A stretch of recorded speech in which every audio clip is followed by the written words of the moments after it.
Pernah nggak sih kamu merasa kayak ada monster dalam diri kamu? Saat marah, kecewa, atau cemas, rasanya kayak monster itu lepas dan mulai mengendalikan diri kamu kan? Padahal emosi itu bukan musuh, dia cuma sinyal, tanda bahwa ada yang perlu kita perhatikan. Tapi seringkali kita justru nggak tahu cara mengendalikannya dan akhirnya malah membuat keputusan yang kita sesali.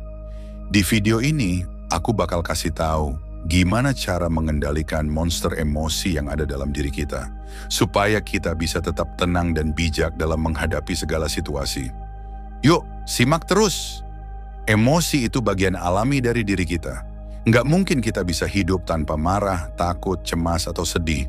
Tapi masalahnya bukan di emosinya. Masalahnya adalah ketika kita dikendalikan sama emosi itu. Ibarat naik kendaraan, emosi boleh ada di dalam mobil, tapi jangan sampai dia yang duduk di kursi supir. Karena kalau itu terjadi, hidup kita bisa jadi berantakan. Nah, gimana caranya supaya kita yang tetap pegang kendali? Di video ini aku akan share 5 strategi yang bisa kamu praktikkan sehari-hari. Yuk kita mulai dari yang pertama. Strategi pertama adalah pahami bahwa emosi itu sinyal, bukan musuh. Kebanyakan orang ngelihat emosi kayak sesuatu yang harus dihindari atau ditekan. Padahal emosi itu kayak notifikasi di HP kita.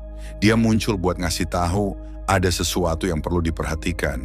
Ibaratnya kayak lampu indikator di dashboard mobil. Kalau lampu oli nyala, itu tandanya ada yang harus dicek di mesin. Bukan berarti kamu harus marah ke lampunya atau nutupin pakai stiker biar nggak kelihatan. Begitu juga sama emosi. Kalau kamu marah, mungkin ada batasan yang dilanggar. Kalau kamu cemas, mungkin ada ketidakpastian yang belum kamu siapin. Kalau kamu sedih, mungkin ada kehilangan yang belum kamu terima. Seneca, seorang filsuf Stoik, pernah bilang, kita menderita lebih dalam imajinasi daripada dalam kenyataan. Seringkali penderitaan kita datang karena kita nggak ngerti pesan dari emosi itu. Malah kita lawan atau kita pendam. Contohnya, kamu lagi kerja, tiba-tiba dapat kritik pedas dari atasan. Langsung marah, ngomel-ngomel, banting barang. Padahal kalau kamu berhenti sebentar, mungkin kamu sadar, kritik ini bikin aku ngerasa nggak dihargai. Tapi mungkin ada hal yang bisa aku perbaiki. Dengan memahami bahwa emosi itu sinyal, kita jadi bisa kasih ruang buat emosi itu. Bukan buru-buru bereaksi. Dan dari situ, kita bisa bikin keputusan yang lebih bijak. Kalau kita udah bisa ngelihat emosi sebagai sinyal, strategi berikutnya adalah kenali apa sih pemicu emosi kamu yang paling sering muncul, supaya kita bisa lebih siap menghadapi situasi-situasi itu. Yuk lanjut ke strategi kedua. Strategi kedua adalah kenali pemicu emosimu. Kadang kita ngerasa emosi itu datang tiba-tiba, kayak monster yang mendadak keluar dari kandang. Tapi sebenarnya setiap emosi selalu punya pemicu. Cuma kadang kita nggak sadar aja. Ibaratnya kayak alergi. Ada orang yang baru makan seafood langsung bentol-bentol. Ada yang kena debu langsung bersin. Kalau kita tahu pemicunya, kita bisa antisipasi. Kalau nggak tahu, ya kita terus aja reaksi otomatis setiap kali ke-trigger. Dalam emosi juga sama. Misalnya, ada orang yang gampang marah kalau merasa diremehkan. Ada yang mudah cemas kalau menghadapi situasi baru. Ada yang cepat sedih kalau merasa ditinggal sendirian. Kata Daniel Goleman, penulis Emotional Intelligence, self-awareness is the keystone of emotional intelligence. Kesadaran diri adalah kunci utama kecerdasan emosional. Tanpa sadar apa pemicu kita kayak hidup dengan tombol yang gampang dipencet orang lain. Begitu dipencet, boom, monster langsung keluar. Contohnya, kamu punya deadline kerja. Bos tiba-tiba nambahin tugas baru. Kalau kamu sadar bahwa kamu punya kecenderungan marah saat merasa ditekan, kamu bisa tarik napas dulu, kasih jeda sebelum bereaksi. Daripada langsung ngomel-ngomel atau malah bikin suasana makin panas. Jadi mulai sekarang, coba deh amati. Kapan kamu paling sering marah, cemas, atau sedih? Apa yang biasanya memicu itu? Dengan makin kenal sama pemicu kita makin punya kendali atas reaksi kita. Nah, setelah kita paham pemicunya, strategi berikutnya adalah gimana kita kasih ruang, jeda, sebelum si monster itu sempat mengamuk. Kita lanjut ke strategi ketiga. Strategi ketiga adalah latih teknik pernapasan dan kasih jeda sebelum bereaksi.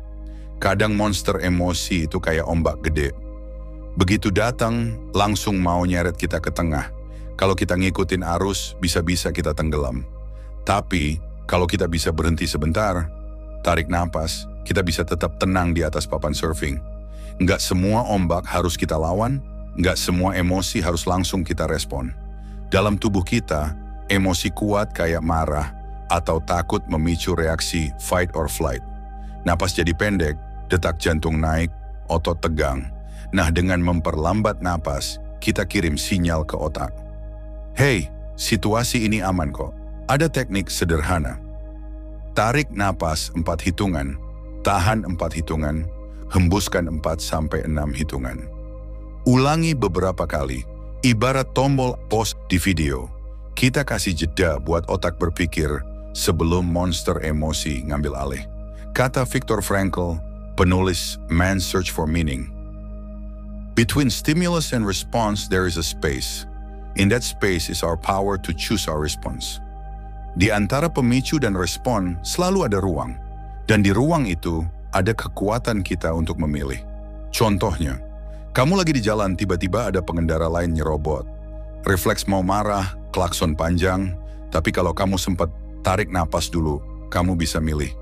Apakah aku mau biarin dia ngontrol moodku hari ini? Atau aku fokus ke perjalananku sendiri.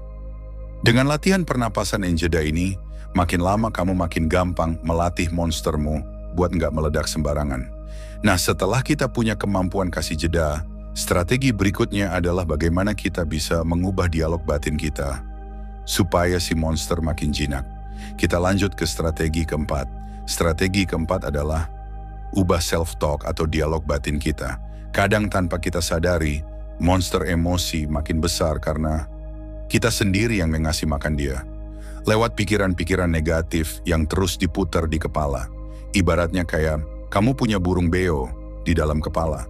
Kalau kamu terus bilang ke dia, aku nggak mampu, aku selalu gagal, orang lain selalu nyakitin aku. Lama-lama si burung beo itu makin keras ngomong kayak gitu. Dan itu memperkuat emosi negatif kita. Dalam dunia psikologi, ini disebut rumination. Ngunyah pikiran negatif berulang-ulang.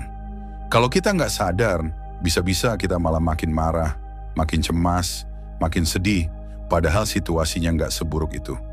Epictetus, seorang filsuf stoik, pernah bilang, "Men are disturbed not by things but by the views which they take of them." Kita nggak terganggu oleh kejadian, tapi oleh cara kita memandang kejadian itu.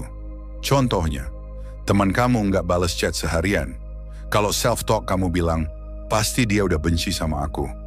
Kamu makin sedih, tapi kalau kamu ubah jadi, mungkin dia lagi sibuk atau ada hal penting lain, perasaan kamu juga ikut berubah.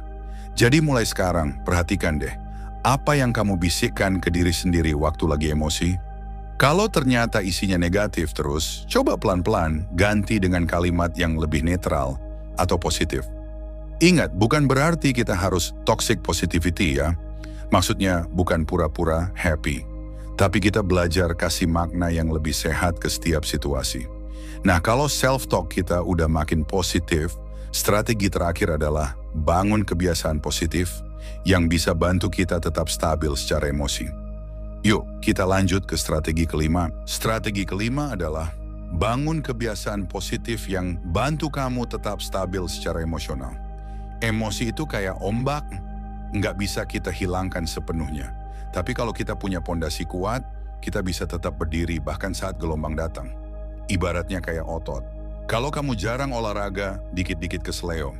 Tapi kalau kamu rutin latihan, tubuh kamu jadi lebih tahan banting. Kebiasaan positif ini adalah latihan mental kita. Bisa berupa hal sederhana seperti menulis jurnal harian, olahraga ringan, tidur cukup, berdoa atau meditasi, luangkan waktu untuk diri sendiri tanpa distraksi. Penelitian dari Harvard bahkan nunjukin bahwa rasa syukur yang ditulis setiap hari bisa nurunin stres dan ningkatin kesehatan mental secara signifikan. Sekecil apapun kebiasaan positif itu, kalau dilakukan konsisten, bisa bikin kamu jauh lebih tahan terhadap tekanan emosi. Ray Dalio, investor legendaris, pernah bilang, jika Anda tidak memiliki emosi Anda, mereka akan memiliki Anda. Kalau kamu nggak mengatur emosimu, maka emosi itu yang akan mengatur hidupmu. Contoh nyata, orang yang tiap pagi punya waktu 10 menit buat refleksi dan tarik napas panjang, biasanya lebih tenang menghadapi kejadian nggak terduga sepanjang hari. Beda banget sama yang langsung bangun, terus buka media sosial, dan kebanjiran informasi negatif. Kebiasaan positif ini jadi tameng kamu. Bukan buat menghilangkan emosi, tapi supaya kamu punya ruang buat merespons, bukan cuman bereaksi. Dan kalau 5 strategi ini kamu latih terus, kamu nggak lagi dikendalikan monster emosi, tapi kamu mulai bisa menjinakkannya, mengarahkannya, dan bahkan menjadikannya kekuatan. Jadi mulai hari ini, yuk kita sadar bahwa emosi itu bukan musuh.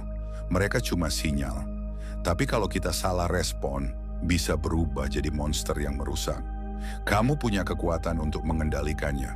Mulai dari gaya hidup, mengenali pemicu, kasih jeda lewat napas, ubah self-talk, sampai bangun kebiasaan yang sehat.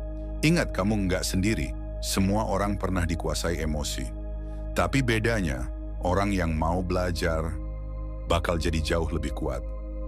Kalau video ini bermanfaat, jangan lupa like, share, dan subscribe. Karena kita akan terus bahas topik-topik pengembangan diri lainnya. Sampai jumpa di video berikutnya, dan tetap kendalikan dirimu sebelum emosimu mengendalikan hidupmu.